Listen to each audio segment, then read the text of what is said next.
Okay, are we on internet? Hello, internet, are you there? Let's see. Black Cat also gave me permission again to start show today. Here we go. It looks like we are on internet.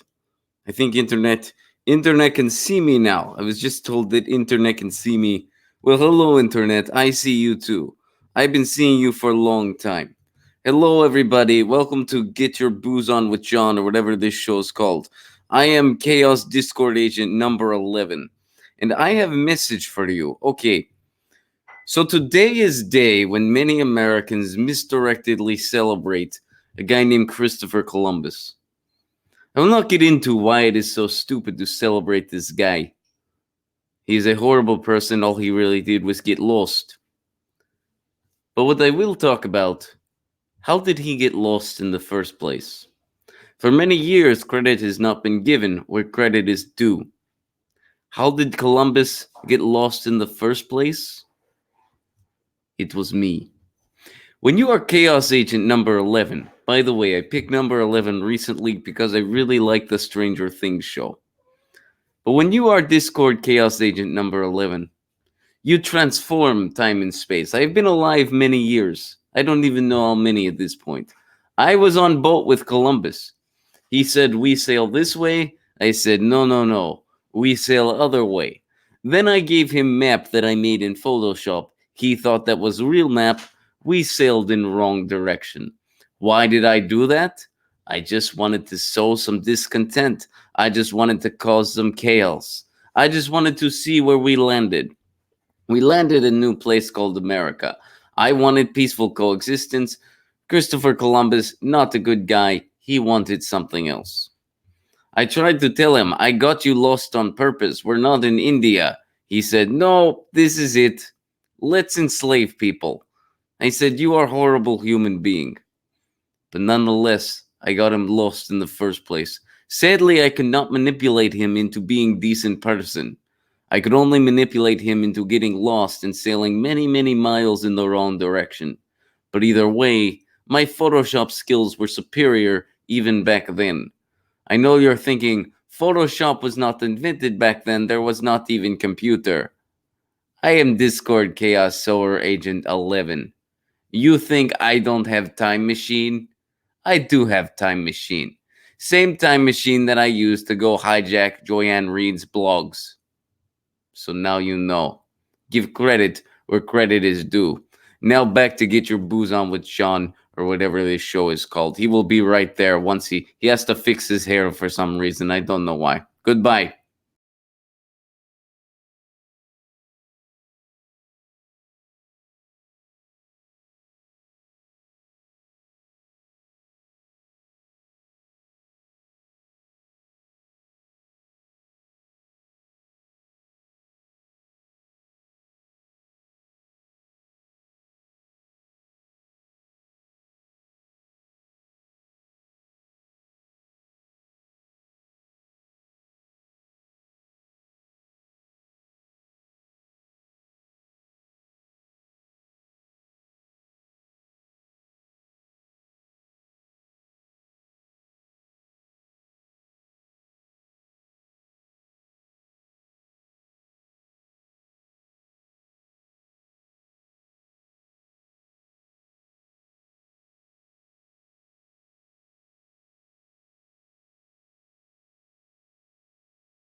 What's up, everybody? Welcome to Get Your News On with Ron, the world's first viewer curated streaming news show. There is a lot going on today. You guys have sent me a lot of stuff. And as Chaos Agent 11 pointed out, today is Indigenous Peoples Day. And in some places in the country, it is still, unfortunately, Columbus Day. We're going to talk about that a little later and why you should never, ever celebrate Columbus Day. And why, if you're an Italian American and you still celebrate this day, you are very misdirected. And guess what? I'm an Italian American. We're going to break that down towards the end of the show. But to start off today, this is breaking. This was emailed to my inbox at about 2 a.m. this morning, my time. So it would have been about 5 a.m. where Matt Orf was at. So it's funny, you guys shared in my Reddit subsection, you shared your excitement that Matt Orfalea was joining the Bernie Sanders campaign. Matt, for anyone who hasn't seen the video, he shared a video that he made for Bernie Sanders. It was an incredible video. He did a similar one in 2016. And this one, the one that he made this year, was about media misinformation concerning Bernie and kind of the truth behind Bernie. Lucy's really upset that he's not joining the campaign. I don't know if you can hear her, but she's really upset that he's not joining the campaign. So you guys were posting in my Reddit subsection your excitement that Matt was joining the campaign because he had just accepted an offer from the campaign. Well, it turns out he's not going to be joining the campaign after all, it looks like. All right, check this out. This is from Matt himself. Matt just emailed this to me a couple hours ago. All right, so today, and he wrote this yesterday. Today, I announced I would start working for the Bernie Sanders campaign after I made a viral video successfully exposing mainstream media bias against Bernie Sanders. And it's Rising Up, Burning 2020. We're not going to watch it here, but go watch it. I'll be honest with you. We're not going to watch it here because I'm worried I might get a little teary-eyed if we do. This video is incredible. His video that he made in 2016 was also incredible. Both of them have made me cry before. I don't feel like crying on this show today. So anyway, all right, getting back to Matt. Soon afterwards, I received a harsh introduction to life and politics, having my short life's work closely scrutinized. When I was about 20 years old, this is Matt, I edited MLK audio to expose how easily media can misrepresent reality. That intention has been clearly stated in the YouTube description for 10 years. It was supposed to be a reminder that media on TV or the web can be edited to twist facts and reality. I am embarrassed to say it was also a pathetic attempt at comedy. There was a time when the vulgar ridiculousness of the final product made me laugh. Looking back at it now, it makes me ill. I choose not to delete it only because I want to be fully transparent. I'm sincerely sorry I ever made it. In addition to being greatly embarrassed, I'm sad. I'm sad that all those who share details from my immature youth completely out of context will never share the many other MLK videos I've made that are actually worth sharing. My new critics will never share a video about what MLK called the myth of time. They will never share a video of Harry Belafonte quoting MLK. They will never share a video about MLK's mission of economic justice. They will never share any of my many other videos about MLK. In addition to being labeled racist, I am now also under scrutiny for using the words retarded and gay in old videos. It's not acceptable, and I'm sorry for it. Despite my thoughtless past use of the word retarded, I hold absolutely no prejudice towards anyone with special needs. In fact, I live happily with my adult special needs younger brother. Likewise, many years ago in my 20s, I referred to the cliche use of clones in YouTube videos as, quote, gay. I'm sorry to say that growing up, it was a term used regularly and casually by my peers to refer to something silly or lame, not actually referring to homosexuality at all. I've never had any issues with anyone's sexuality. I'm ashamed of my past contribution to this endless supply of dumb YouTube videos. Eventually, though, I realized that the last thing the world needs is another dumb YouTube video. So I began to focus on making videos that served a real purpose. Videos I felt somebody needed to make. Videos I feel good about making. What inspired my viral video, Rise Up, was Bernie Sanders and his supporters, who consistently and admirably rise above endless, baseless, ad hominem attacks to talk about what most Americans are concerned about. And here's the end here, folks. Here's Matt. This is straight from Matt, directly from himself. That's why I have decided to not join the Sanders campaign. I don't want my dumb 10-year-old YouTube video to distract from the real issue. The real issues. So Matt's not going to join the campaign after all because of, videos that he made 10 years ago in his 20s. And, I'm not going to defend or not defend those videos. I'm just going to take Matt's word for it. Matt said, hey, I regret making these. They were immature. I was young and dumb, and I didn't really know how to express myself yet. And what I will say about this, I look at what Matt has done recently. Matt has done some amazing work. It is incredible. He has done some amazing work for the Jimmy Dore Show. He has done some amazing work on his own. He makes very thought-provoking, compelling videos. And he is immensely good at it. If this guy wanted to, he could make some kind of thing with cats. Not that there's anything wrong with cats. Not that there's anything wrong with cats. You guys know me. Nothing wrong with cats. But he could make some goofy thing where it looks like the cat's drinking coffee or something, and it could go viral. He could make something where you don't know what color the dress is. Is it blue? Is it white? I don't know. And that could go viral. He could be doing all kinds of those types of things. Instead, he makes stuff that is thought compelling and in his words, are meaningful and make a difference. He makes thought-provoking, contemporary, compelling videos. He does that instead. He's talented enough. He could make all kinds of goofy videos. He could go viral probably every day if he wanted to.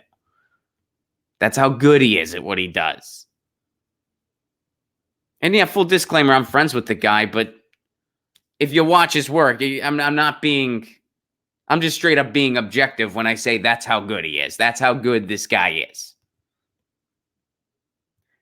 And yet he chooses to make videos that have meaning, that have, deeper societal engagement and are thought-provoking.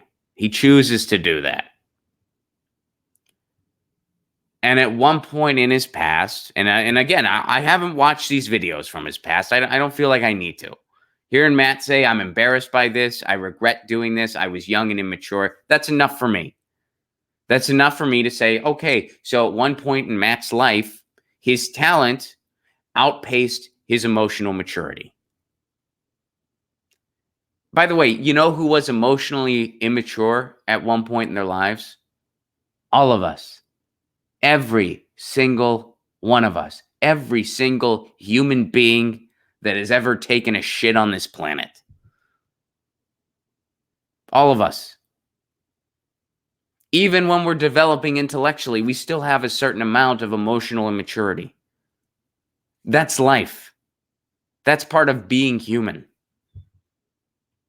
And when you're a creative professional, as Matt is, as I am,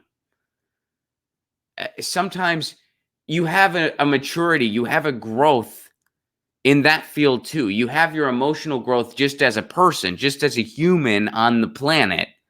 But you also have your growth as an artist, as a creative. And just like you experience in real life, you have growing pains there too. You have growing pains creatively too. When I first started in stand-up, I was already into politics. I was very into politics. I was reading Chomsky. I think I was even reading Alinsky at that point. I was huge into George Carlin, huge into Bill Hicks. But when I first started comedy, I didn't know how to hone that type of voice yet. I had no idea what I was doing. I had no idea who I was up there. I mean, I'm still honing. It's a life journey. It is a lifelong journey. You know, that's why, especially in comedy, when people are like, "Oh, my favorite special by so and so was this one." It's like, man, my goal as a comic, and I think everyone's goal as a comic, I want my next special. You know, my best special is going to be the next one I make. You know, if somebody said, "Hey, Ron, what's your best album? Is it Agnostic Holiday or is it him?" I'm like, my best album's the one I'm going to make next year. The one I'm making it, which by the way, I did this weird time, but I'll be making an album in 2020. Sorry, Matt. I know we're talking. But my point is that you have this emotional maturity as a creative, as a person. And when I first started in stand-up, you know, I can tell you, when I was in Matt's shoes as a video editor, as a stand-up, I had jokes about a woman farting on a plane. I had insanely dumb, immature jokes. And then I had a couple jokes about how George Bush talks funny and he's not good with words. And that was my deep commentary. Because I was new, because I was growing as a person, because I was learning a new craft. I was not only emotionally immature as a person because I was 20 or in my 20s, and I was just figuring out what adulthood means, which by the still haven't figured that out. I will never grow up. So I didn't know who I was on stage yet. I had no freaking clue. And you know, you go to open mics and you hear stuff all the time. You're like, holy cow. And it's like, yeah, these people, they're learning the craft. They're new. So the same goes for a video editor. Matt was figuring out who he was and was creating stuff and looks back on it now and says, yeah, I was really emotionally immature. I was wrong. I've grown. I've learned. But this is why creative people don't go into politics right here. And that's kind of what's really lame here. This is lame for a number of reasons. First of all, the Sanders campaign is missing out on a huge talent. And I don't blame the Sanders campaign or any other campaign. This is our system as a whole. This goes beyond any one campaign. This is our system as a whole. This is why the people who exist in politics, the people who flourish in this type of environment, are people who kind of just keep their nose to the ground and just sort of grift. That's why you see people who work for Bernie Sanders and then go work for Joe Biden next. This is why the only people you see in the political arena are lifelong people in politics, lifelong politicians, basically, or politically adjacent workers. Those are the people who are allowed to be in politics. Creatives, they don't want creatives in there because of stuff like this.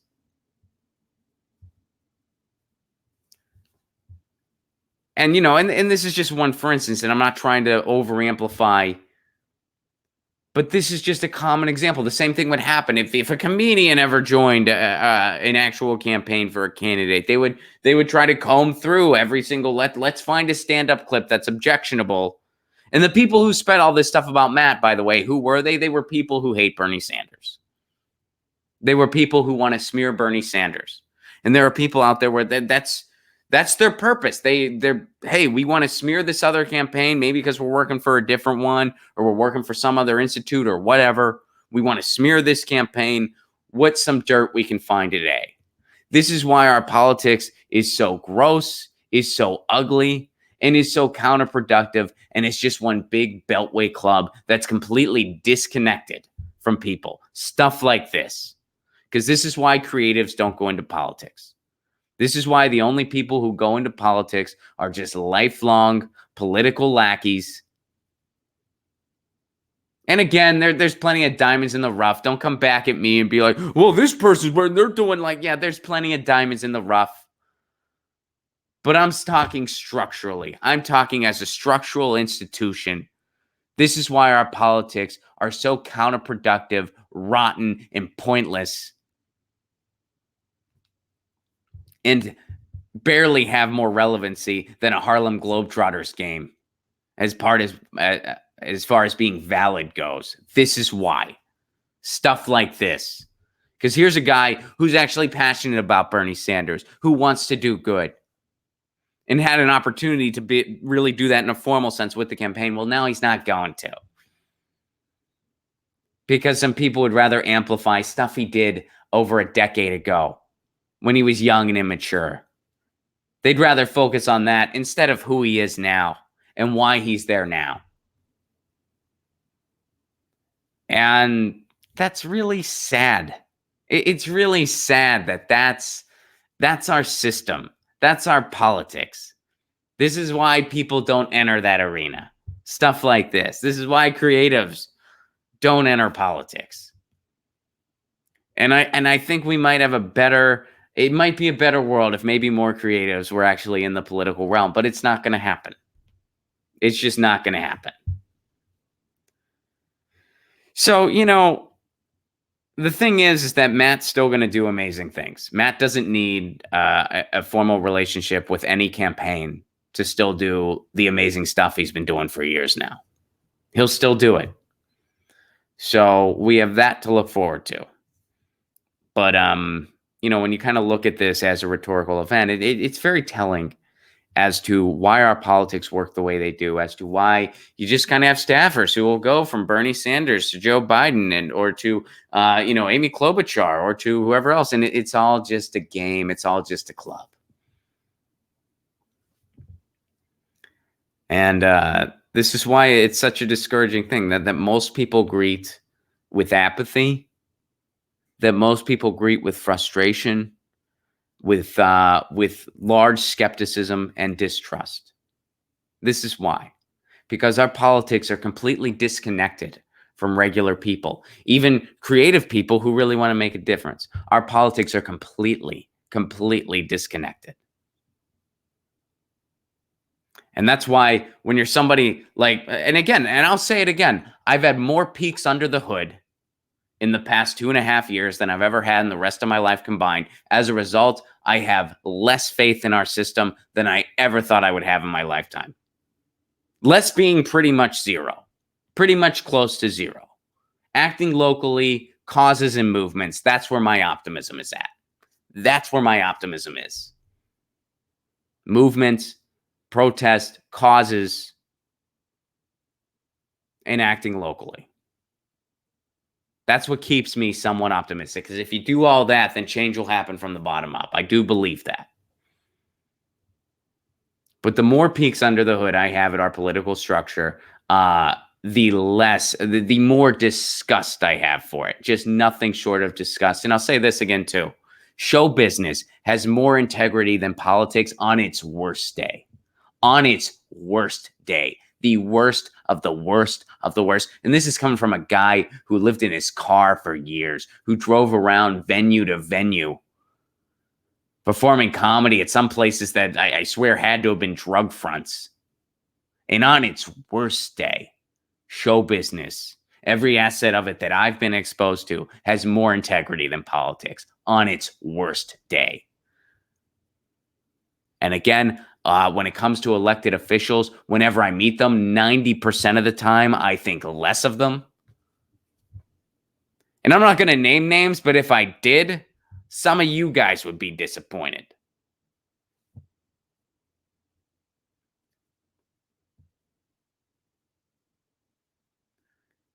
All right.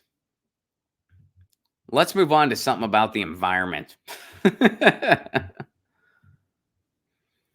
So the good news is we're still going to get great work from Matt.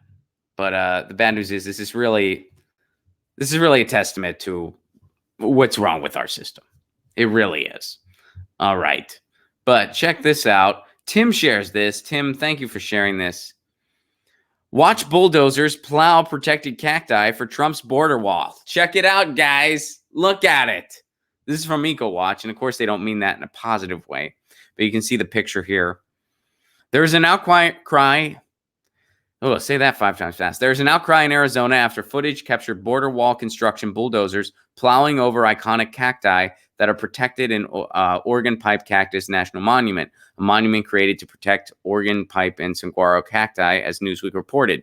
The video depicts the bulldozers running over the national monument and clearing seguros in a rush to build a costly and unnecessary wall on the U.S. southern border.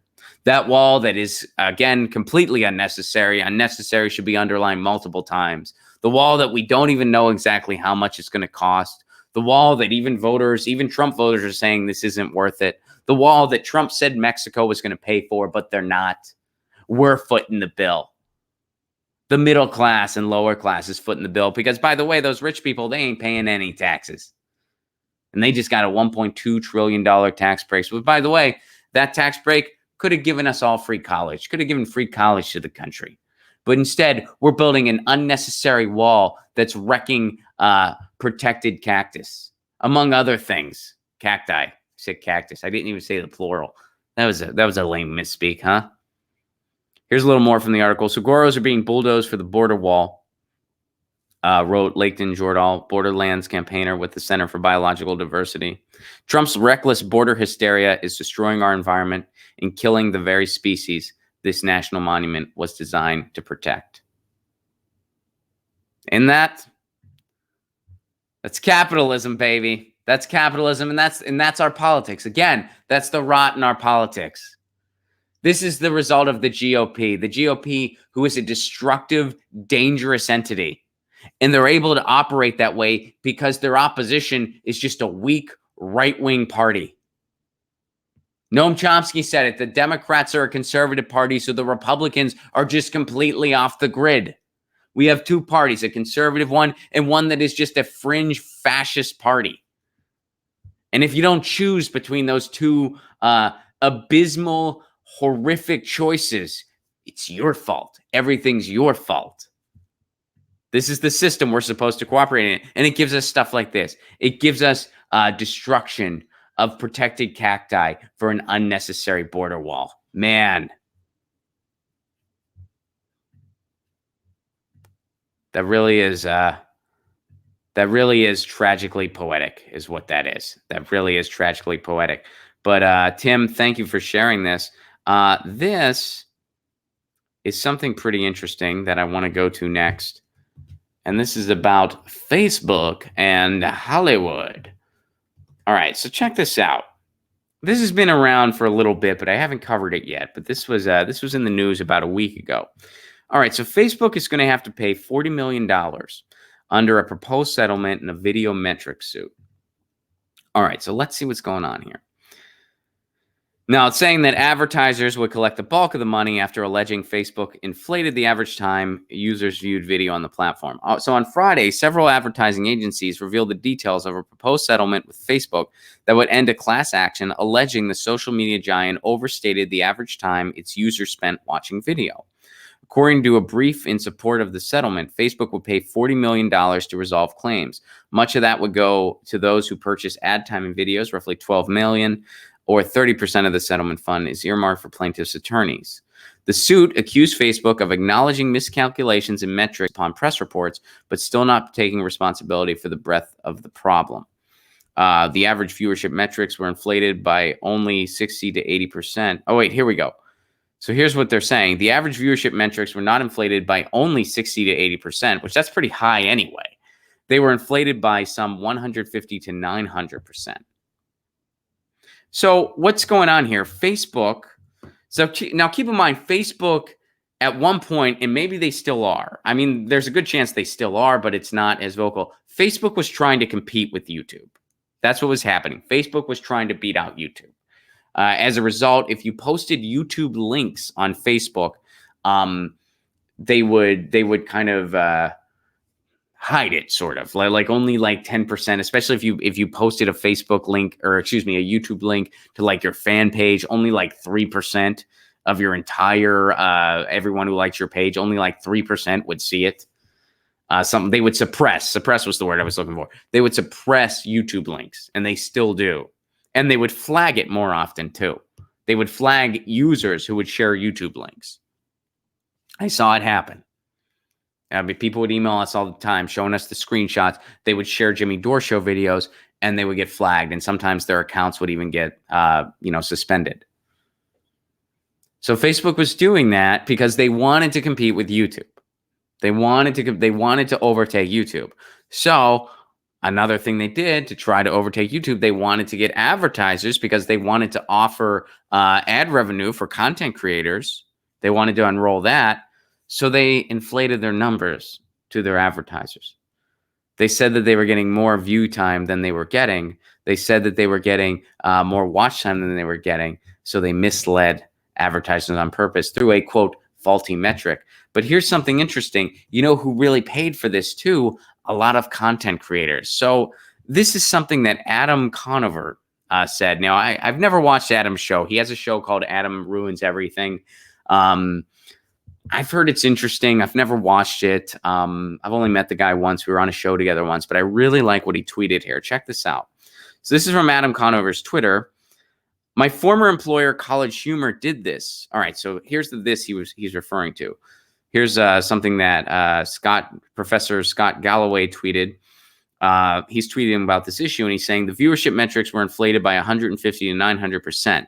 Well, companies shifted their strategy to video. So companies going bankrupt, people losing jobs, Facebook's get away with a 0.18 of annual income slap on the wrist. So what he's saying is people invested in Facebook video thinking they were getting this type of exposure. Really, they were being lied to by 150 to 900%. They were actually getting about 900% less than what Facebook was saying they were getting. So Facebook said, hey, it could have been up to 900%. So it could have been, hey, 900 people saw this. In reality, it was zero. It could be up to 900%, keep in mind. 150 to 900%. So that's what Facebook was doing. Now, what Adam Conover points out here, it's not just the advertisers who got screwed. Check this out. Here's what Adam Conover tweets. My former employer, College Humor, did this in order to beat YouTube. Because that's what Facebook was trying to do. They were trying to beat YouTube. Facebook faked incredible viewership numbers. So College Humor pivoted to Facebook. So did Funny or Die and many others. The result, a once thriving online comedy industry was decimated. A $40 million fine is laughable. Shut Facebook down. I agree with him. I agree with Adam, but that's a great tweet by Adam Conover there, because that's another side to it too. It's not just the advertisers who were lied to, but content creators took the gamble on Facebook and got crushed for it. There was a much more thriving online community at one point. College Humor is one of them. Funny or Die used to be thriving. But then what happened is a lot of them, as Adam Conover points out, they went over to Facebook thinking there's more views there. We're going to get more views if we go over to Facebook.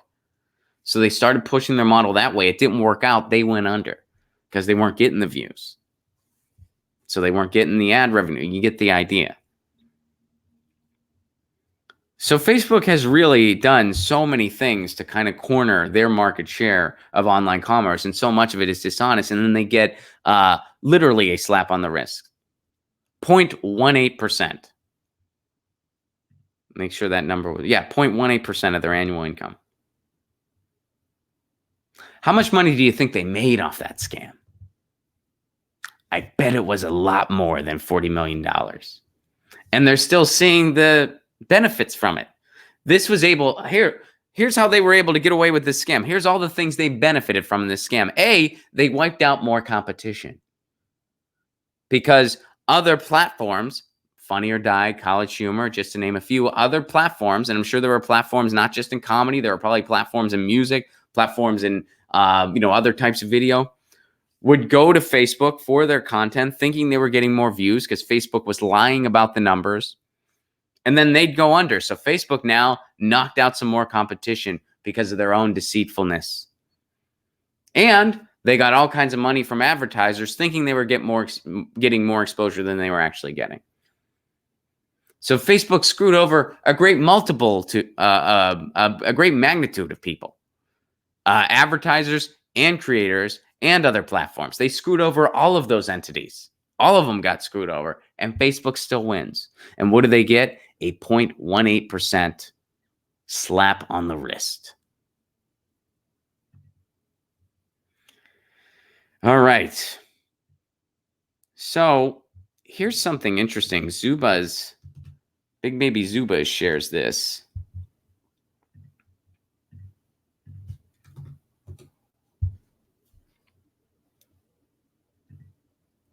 So Taco Bell pulls beef from some stores on quality concerns. Now Big Baby asked me, he was like, "Hey man, do you remember Taco Bell as a kid?" And of course I do. I used to eat Taco Bell when I was a kid. I think everyone did at one point. It is rather tasty. And then eventually you find out this is not real food and you stop eating it. At least that's what happened to me. But when I was young, when I was very young, when I was a teenager, basically, I used to skateboard. And Taco Bell was like the only, I lived in a suburb of Pittsburgh. I didn't live in the city, so when I couldn't drive, my options of places to go was very limited because I lived in a suburb with very little there. But the one thing that we got at one point was we got a Taco Bell. So we had this Taco Bell and we would skateboard in the parking lot until they kicked us out. I don't know why. I think it's like we would get tacos there and then we would just skateboard in their parking lot. They hated us skateboarding in that parking lot. They would kick us out every time, but we would just skateboard until they kicked us out. And Taco Bell at the time was open till 2, and there was a sign that said open till 2 on the Taco Bell parking lot, and we eventually called our band open till 2. So what would happen is we would skateboard in the parking lot, and then whenever we got kicked out of the parking lot, we would go back to our drummer's garage and we would have band practice. That was our life. Whenever we weren't in school or whatever, like on the weekends or when we had days off or during the summertime. So we would skateboard around, get kicked out. We would have band practice. So when we were like, what's our name? We were in the parking lot skateboarding. What's our name going to be? We saw the sign that said open till 2 and we called our band Open Till 2. Yep, I played in a band. I played in a goofy skate punk band called Open Till 2. But here's something going on. Taco Bell pulls beef from some stores on quality concerns. Taco Bell restaurants in some states are asking customers to try chicken or steak in their burritos after quality concerns pushed it to stop serving seasoned beef temporarily. The company said Saturday that it told affected restaurants to stop serving seasoned beef as it replenishes supplies. The company said the beef didn't meet its quality standards. Little vague. That's a little vague. By the way, I'm pretty sure they use like D grade level meat to begin with. So right now, their quality standards are already pretty low, folks. The quality standards for food in the United States in general, pretty freaking low. The quality standards for fast food, even lower. So already, we're talking pretty low standards for food. All right, but they're saying that the beef didn't meet their quality standards. Affected locations are in Michigan, Kentucky, Ohio, and elsewhere, though the company could not immediately say how many stores were no longer serving the seasoned beef. Well, if it's in Pennsylvania, there's a good chance that the Taco Bell, where I got my band name, is affected. Isn't that crazy? Because that Taco Bell is still there, I'm pretty sure. Anyway, customers were complaining on Twitter about not being able to satiate late-night cravings. In a statement, the company apologized for any inconvenience. That's your problem. I want the beef. You can't just settle for the chicken or the steak if you're going to Taco Bell late at night. Or, better scenario, order a pizza. Look, you guys know me with fast food. I don't really do fast food. I had to quit, and I did, and it was really hard not doing fast food on the road, but I managed, and I still do manage. The closest thing I'll get to fast food is like a Del Taco, or like Subway, if you count. So I know some people count Subway, some people don't. If you count Subway, I'll do that on the road. And again, these are places that I'll do it when I have to, like when I'm on the road and there's nothing around and I got to put something in the engine. That's when I'll go to like a Del Taco or Subway, or I'll get like a wrap at a gas station. You get the idea. But McDonald's, I cannot do. The last time I was in a McDonald's, now sometimes I would go to McDonald's on the road because they have really good Wi-Fi. So sometimes it's like if I needed Wi-Fi, and this was when I was living in my car pretty much, I would go to a McDonald's to use their Wi-Fi, but I would just get a cup of coffee or something like that. I could not get their food. I don't do Wendy's really. The last time I had Wendy's, it was, I want to say it was like 6 years ago. And I remember I ate it and I felt like I had just swallowed salt water. Like you catch a wave. I like to boogie board and body surf and stuff. You catch a wave and you just, you kind of bottom out and you get a mouthful of salt water. That's how I felt after I ate that Wendy's. I felt disgusting. So I quit Wendy's. Arby's I can't do. So I don't really do fast. But anyway, that's Taco Bell. Beef. Don't get the beef at Taco Bell. Where's the beef? Not at Taco Bell. There you go. Joe, you can end the clip there. And speaking of Joe, this was actually shared by my editor, Joe. My editor, Joe, wanted me to talk about this. And this is where we'll go last. And then I want to see what you guys have to say about it. California becomes the first state to mandate later start times at public schools. All right, here we go. California is set to become the first state to require later start times for some public schools after Governor Gavin Newsom signed legislation into law Sunday. The new law will be implemented over time and will eventually mandate middle schools to start no earlier than 8 a.m. They were starting earlier than that? When were they starting? To just sleep over at the school, for crying out loud. Earlier than 8. This show starts at 10 a.m. my time. I consider this a morning show to show you where I'm at. In fact, guys, in 2020, I'm flirting with the idea of pushing back the start time. Let me know your thoughts on that as well, by the way. I'm thinking of starting Get Your News On with Ron a little later. The advantage of starting earlier is that, I still have other stuff going on in the day. So if I have something I have to go to, if I have to go to a studio or an audition or something like that, I'm still able to do the show. And maybe I just have to end it a little earlier. The disadvantage is it's freaking early. This morning I was like, I'm not going to be ready in time. Fortunately for me, Chaos Agent 11 wanted some mic time. He's like, I have to tell them about I was like, all right, dude, you're on. So fortunately, he gave me a little more time to get ready. Otherwise, it would have been rough. But so California is set to become the first state, to require later start times. All right, no earlier than 8 a.m. and high schools to begin no earlier than 8:30 a.m. The new times must be in effect by the start of the 2022-2023 school year. I am for it. Why was school starting before 8 a.m. anywhere, first of all? And 8:30, just as good. When I was in school, it started at 8:20. That's when classes started. That's plenty early. That is plenty early. And if you're worried that school's ending too late, just have shorter school days, all right? Cut out some of the unnecessary stuff in school days. They have a lot of padding in the school days, so just cut some of that out. Cut out some of the study halls, some of the free periods. Just cut that stuff out. There's no reason for school to start before 8 a.m. anywhere. That's just ridiculous. There is such a bias towards morning, like morning people. You know what I mean? And if you're a morning person, don't take offense. I don't understand you, but it takes different strokes. Hey, I'm a night owl. I've always been a night owl. I'll always be a night owl. When I was a kid, I hated getting up. I hated it. I hated going to school. And my parents were like, well, you better get used to it because when you're older, when you're an adult, you're going to have to get up at 6 a.m. every day. And I said, no, I'm not, Mom and Dad. No, I'm not. And they said, yeah, you will. And I was like, I bet you I won't.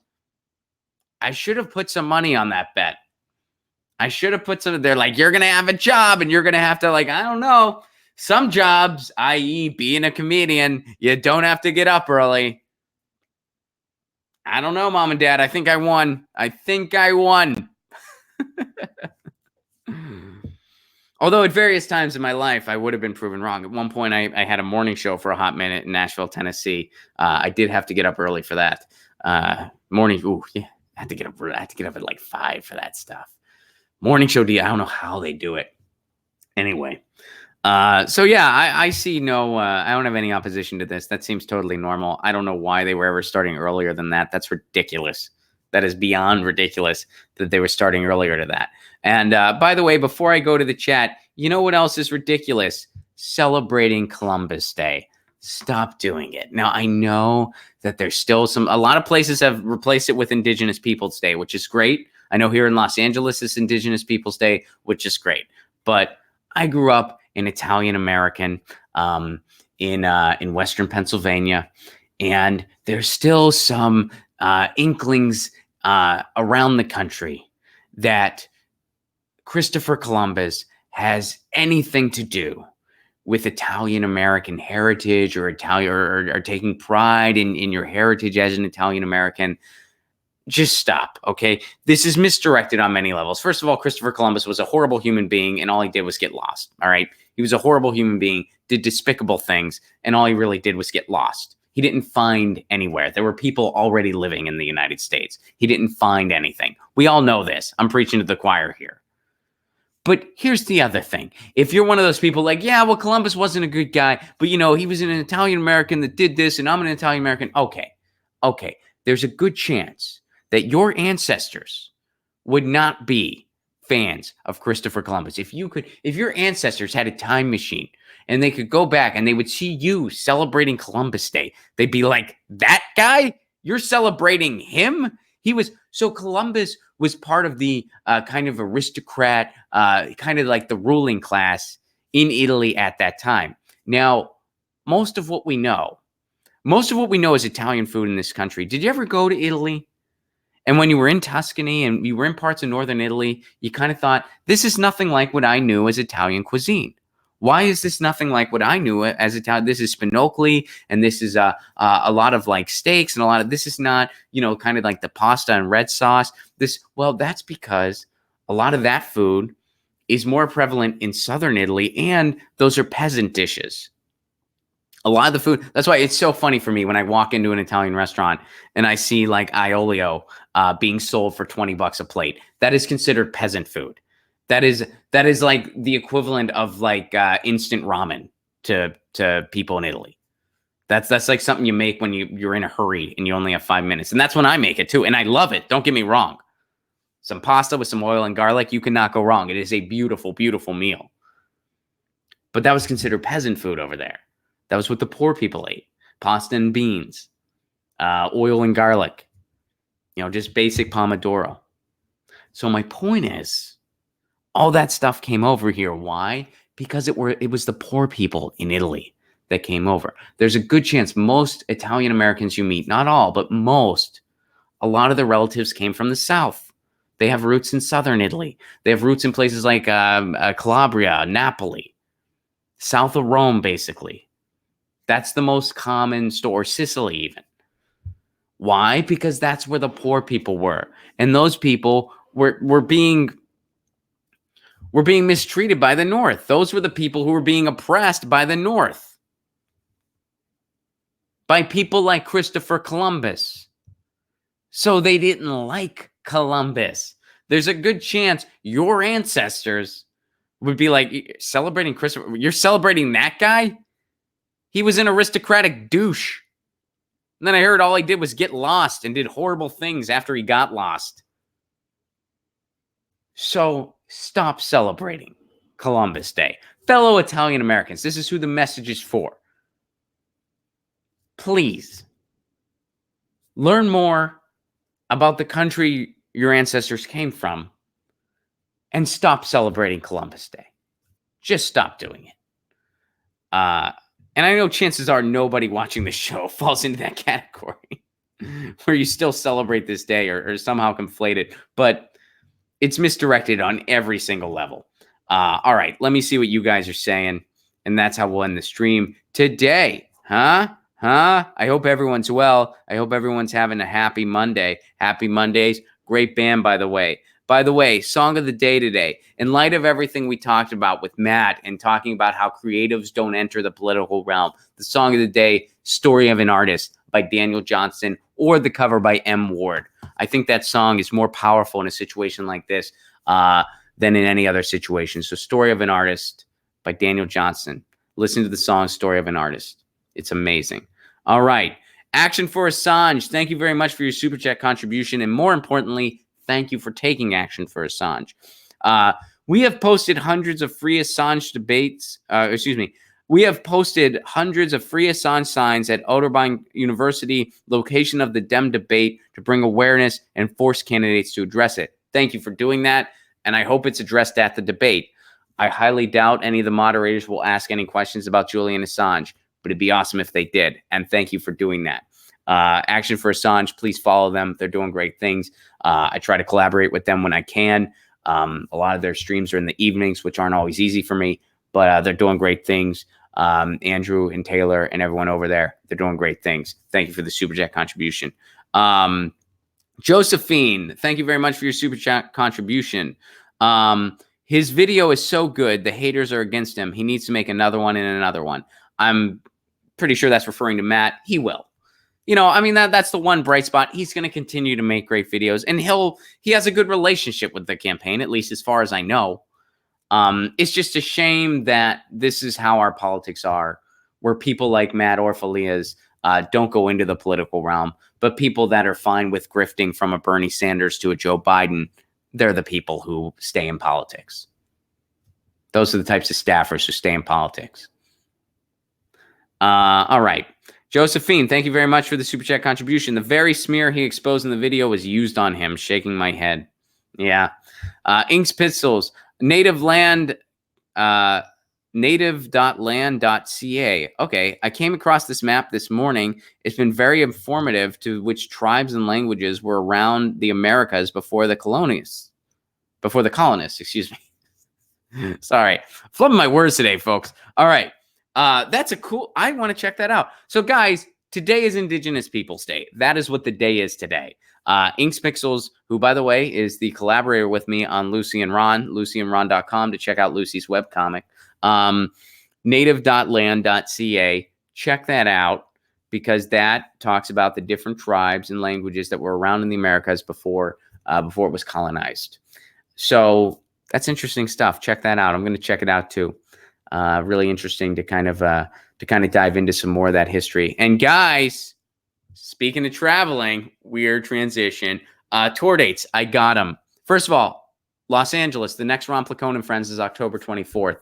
Get your tickets now. It's going to be a fantastic lineup. Joe Sib is on that show. Who else is on that show? It's a really good lineup. Maria Alexander's on that show. It's a great show. Get your tickets now. Alice Hamilton, one of my favorite comics from Politics Night at the Dojo. Alice Hamilton, she's on that show. RonPlacone.com for tickets to Ron Placone and Friends right here in Los Angeles. In fact, if you email me today, if you're in Los Angeles, if you email me today, I'll put you on the guest list. Say, hey, Ron, I want to come to the show October 24th.